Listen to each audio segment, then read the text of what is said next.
Hello friends, कैसे हैं आप लोग। स्वागत है मेरे यूट्यूब चैनल पर। तो आज मैं स्टार्ट करने वाला हूं आपका बीटा एंड गामा फंक्शन, जो बहुत अच्छे तरीके से मैंने इसे साइन अप भी किया है। आपको समझा देता हूं कि बीटा एंड गामा फंक्शंस का यूज क्या है। तो मैं आपको ऐसे भी बहुत सारा क्वेश्चन, बहुत सारा जितने भी डेफिनेशन था मैंने पुराने वीडियो में दे रखा है। और ज़रा सा आप मेरे शरीर पर मत जाइएगा फेस को देखने में, क्योंकि मैं थोड़ा सा इधर दादाजी का क्रियाक्रम और पूरा कार्यक्रम में शामिल होकर के दाढ़ी मूँछ बनवा लिया हूँ, जो पूरी तरीके से बलि का बकरा दिख रहा हूँ, तो उसके लिए कोई इफेक्ट नहीं है। तो आपको मैं बता दूं बीटा एंड गामा फंक्शन का यूज कहाँ है, इसका यूज कैसे आप लोग करोगे। तो बीटा एंड गामा फंक्शन है आपके लिए उतना ही इंपॉर्टेंट है जितना कि आप सोच सकते हो, ठीक है। अब एक बात आप नोटिस कर लेना कि रिसर्च पर इसका क्या मतलब कि किस तरीके से इसका क्या कैसे इसका पूछताछ होता है कि लोग इसे क्या करते हैं, पढ़ते हैं। वैसे भी इंट्रोडक्शन में देखिए, in this chapters B propose, यानी किसी तरीके से हम उसको क्या करते हैं, अपनी ओर मिलाते हैं, प्रपोज करते हैं। तो to discuss the gamma and beta function, आप यहाँ पर ज़्यादा आप दिमाग फोकस करिए। और आपका जो beta functions, this functions and क्या होता है बताइए, सोल्यूशन पर होता है। किस पर होता है बताइए, सोल्यूशन पर होता है। किस तरीके से इसका सोल्यूशन बनना चाहिए, ऐसे सिचुएशन में इसे हम किस तरीके से, कब, क्यों, कहाँ, कैसे हम इसको साइन अप कर सकते हैं, ऐसा सिचुएशन इसमें क्या किया है बताइए, दे रखा है, ठीक है। तो थोड़ा सा टेक्निकल इशू है। तो आपसे किस तरीके से पेपर में पूछता है, तो आपको मैं बता दूं बीटा से यूलर इंटीग्रल पर ज्यादा क्वेश्चन आपके पूछे हैं, और जो कि आईआईटी दिल्ली, बीएससी आईआईटी जितने भी क्वेश्चन पूछते हैं तो साइन अप किया है। सबसे ज्यादा बात ये होती है कि बीटा एंड गामा फंक्शन पर कितने क्वेश्चन को किस तरीके से कब कब कंप्लीटेड करना चाहिए, ये बात बहुत ही कम लोग क्या करते हैं बताइए, जानते हैं। बहुत ही कम लोग क्या करते हैं बताइए, इस चीज को जानते हैं। मैं आपको शुरू से बता दे रहा हूं कि जब आप यूलर इंटीग्रल को जब आप पढ़े थे तो उसमें बहुत सारी क्वेश्चन को आपको समझने की, इंटीग्रेट लेवल पर lower limit, so upper limit, and जो आपकी एक्स, जो आपकी इनवर्स जो टाइमिंग था कि इनवर्स इंटीग्रल में किस तरीके से इनवर्स वाले क्वेश्चन आपसे पूछे थे, तो वो चीज को आपको ज्यादा फोकस करने है। सबसे बात होती है कि डेफिनेट इंटीग्रल क्या होता है। तो भैया इंटीग्रेट आपको करना होता है लोअर टू हायर टू, या तो आप अपर टू लोअर लिमिट कर दीजिए। उस पर जो आपकी एक्शन की जो वैल्यू बनती थी कि एक्स एन -1, या तो ऐसा करके जो आपको dx जो आपको बनाता था, तो m ऑलवेज ग्रेटर देन 0 होना चाहिए। m की वैल्यू जो होनी चाहिए ऑलवेज ग्रेटर देन किस में होना चाहिए बताइए, 0 फॉर्म होनी चाहिए। m बड़ा होना चाहिए किससे बताओ, 0 से, ठीक है। और वैसे भी तुम्हारा n भी बड़ा होना चाहिए, बताओ किससे, 0 से। n का मतलब होता है पावर एबिलिटी, जितनी आपकी पावर एबिलिटी रहेगा वहां पर उतनी ही काम करेगा। मैं कोशिश ये करता हूं कि आपको यहाँ पर बहुत अच्छे तरीके से समझ में आ रहा है, दिख भी रहा है किस तरीके से कैसे कैसे क्वेश्चन को कंप्लीट करना है। और एक और इम्पोर्टेंट बातें हैं कि आप लोग जल्दी से रफ पेन निकाल लीजिए, क्योंकि विदाउट आप उसके कुछ नहीं कर सकते। रफ पेन आपको निकालना ही पड़ेगा। एक आप नोटबुक तैयार कर लीजिए अपना, और इसे धीरे धीरे नोट करते हुए चले जाइए, ऊपर से लेकर के नीचे तक का सारा क्वेश्चन आपको समझ में आ जाएगा। अच्छा ठीक है, गामा फंक्शन पे अगर मैं डेफिनेशन तैयार करूं तो आईआईटी दिल्ली में आपका अप्रैल 2010 और 2000 में कुछ क्वेश्चन, और 16 में और 19 दोनों जगह पे आपका 10 का भी, आपका दिल्ली जो यूनिवर्सिटी यानी बीए का जो प्रपोजल था उसमें भी आपको क्वेश्चन पूछ रखा था। आपको क्वेश्चन को कुछ करना नहीं है, बस कि गामा फंक्शन या डेफिनेशंस पे आपकी क्या इंटीग्रेट करनी है, वो सब चीजें को आपको देखना है। तो मैं आगे बढ़ रहा हूँ, फिर मैं आपको बताता हूँ कि इसकी क्या फंक्शन है, किस तरीके से इसके रिमार्क है। तो यहाँ पर आप देखिएगा Euler's integral beta and gamma function पे आप देखेंगे तो आपका डेफिनेट इंटीग्रल आपकी लोअर लिमिट टू, मैं क्रॉस भी मॉडिफाइड करता हूं कि आपको सारी बातें समझ में आ जाए कि integrate lower to higher limit तक कैसे जाएगा, और आपकी x इनवर्स 1 और 1 माइनस एक्स इनवर्स 1 पर आपका dx कैसे बनेगा, वो सब चीजों को आपको देखने को यहाँ पर मिल सकता है। अब एक बात आपको और मैं बता दूं कि जब आपकी लोअर लिमिट m आप n में होता है तो उसकी पावर लिमिटेशन बढ़ जाता है। तो अब यहाँ पर क्या होती है बताइए, वहां पर आपको समझना है कि m की value always greater then zeros, and n की वैल्यू जो होगा ऑलवेज ग्रेटर देन किस पर होता है बताइए, जीरोज पर होता है। ऐसा कंडीशन आपको बार बार देखने को मिल सकता है, ठीक है।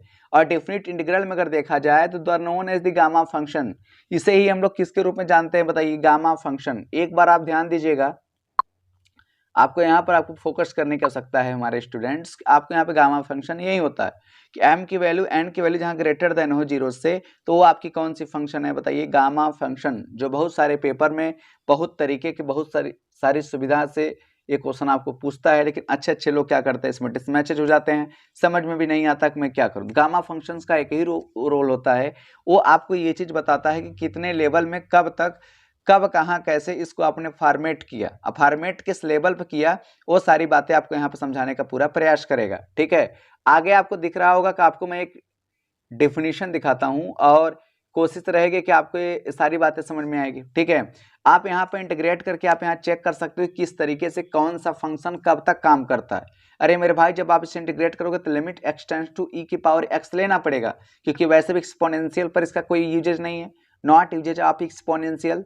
जब मैं बोर्ड पे आऊंगा तो इसका सारा कॉन्सेप्ट क्लियर कराता जाऊंगा। अभी बस आपको बस इतना समझना है कि लेक्चरशिप में इसको करना क्या है कि आपको रिवीजन बहुत ज़्यादा करना है, क्योंकि जब आप रिवीजन करेंगे तब आपको समझ में आएगा कि यहाँ पर इसका मीन क्या था। आप यहाँ पर इस फंक्शन को अच्छे तरीके से क्या कर सकते हैं बताइए, डील कर सकते हैं और देख भी सकते हैं कि इस पर किस तरीके से कैसे कैसे क्वेश्चन पूछा है। चाहे आईटी प्रोफेसर हो या किसी तरीके से कोई प्रोफेसर हो, सारे डिग्री में आपकी पाई वर्जन और आपके नेग्लेक्टेड वर्जन सबको यूज करना पड़ेगा यहाँ पर। अब आप अच्छा ठीक है, अब यहाँ तक जाने के बाद आपको एक चीज़ की और ज़रूरत यहाँ पे पड़ेगी, आप इस पर फोकस भी करेंगे सबसे ज़्यादा कि इफ ए नेगेटिव इंटीजर्स, जब आप नेगेटिव इंटीजर्स के ऊपर ज़्यादा फॉलो करते हो तो यहाँ पर पाई वर्जन बनता है। आपकी जो पाई वर्जन होगा, चाहे वो नेग्लेक्टेड पे जाइए चाहे आपका नेगेटिव पे जाइए, लेकिन यहाँ पर required property of the first the positive integers जो होगी और एम की वैल्यू एन की वैल्यू ऑलवेज जो ग्रेटर देन यहाँ जीरोज होती थी, तो यहाँ पर क्या हो जाएगी बताइए, जीरो से छोटी हो जाएगी। ऑलवेज जीरो कैसा हो जाएगा बताइए, बड़ा हो जाएगा। आप देखना चाहेंगे, आप यहाँ पे फंक्शन देख सकते हो, extensions of definitions of gamma functions for N is less than zeros. हमेशा जो यहाँ पर एन की वैल्यू हो जाएगी जीरो हो जाएगी, क्योंकि लोअर लिमिट पर और अपर लिमिट पर इसकी कोई ट्रांसफॉर्मेशन नहीं होती। और वैसे भी अगर एन आपका अगर बड़ा हो जाए जीरो से, तो यहाँ पर सिंपल सा कैलकुलेशन दिया है कि आपकी जो आई वर्जन होता है वो सीधे एन प्लस वन में, और जो एन वर्जन होता है सीधे आपके आई प्लस एन में ही हो जाता है। सो दैट अब लेट अस में -1 से अगर आपकी जो एन की वैल्यू है जो आपके मिडिल पॉइंट तक है, तो आपका -1 से एन प्लस वन, और इसका जो तुम्हारा सो दैट है, और इसका जो डिफिनीशन बाय 20 ऑफ आर्चर्स का है, जिसे वेल डिफाइंड करना है। क्या करना है बताइए, वेल डिफाइंड। अब सिमिलरिटी में अगर देखेंगे तो वेरी बाई ऑफ द -2 से एन से लेकर के जो इसकी वैल्यू जो आपका पूरा पूछा था, पूरी तरीके से एकदम नेग्लेक्टेड तरीके से पूछता चला जा रहा था। तो आपको यहाँ पर मैं एक थ्योरम दिखाता हूँ, आप थ्योरम के माध्यम से समझने का प्रयास करिए कि ये चीज कहना क्या चाहता है।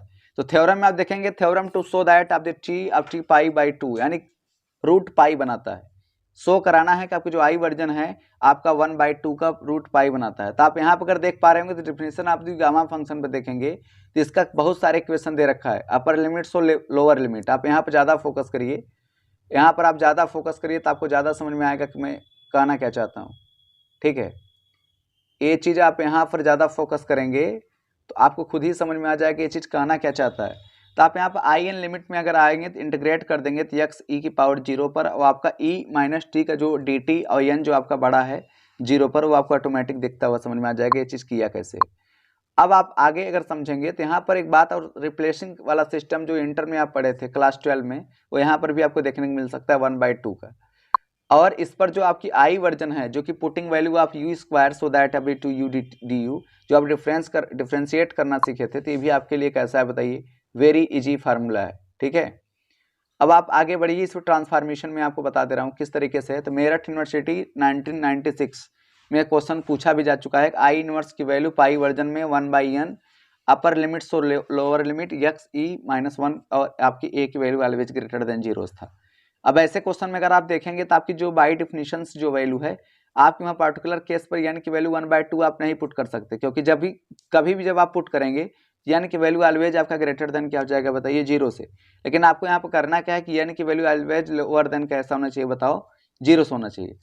अब आप यहाँ पर डिफिनेशन भी आपको शो करा रहा होगा, बहुत अच्छे तरीके से शो करा रहा है। अब आप यहाँ देख पा रहे होंगे कि आपको अच्छे तरीके से क्या कर रहा है बताइए, रिवीजन।